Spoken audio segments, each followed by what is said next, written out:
አብዛኞቻችሁ እኛ ጋር ስፖርት ለመስራት አቅዳችሁ ስትመጡ የሁላችሁም ጥያቄ እኔም ኮች ናውዲም ኤክስፒሪየንስ ያደረግነው በስንት ጊዜ ነው ይሄን ለውጥ ያመጣችሁት?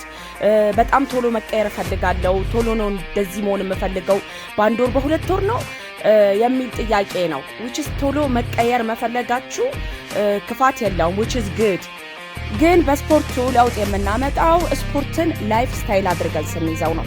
ይሄም ደግሞ ምንድነው ቤታችን ያለውን አመጋገባችንን አኗኗር ዘይቤያችንን ሄልዚ ስናደርግ ስፖርት ደግሞ ሾዋፕ በቀን ስናደርግ ከዛ ይዛን ሰዓት ላይ እየወደድነው ስንመጣ ለውጡ ለኛ የሚገርም ይሆናል ማለት ነው። ስለዚህ ስፖርትን ላይፍ ስታይላችሁ አድርጋችሁ ያዙት፣ አትቸኩሉ።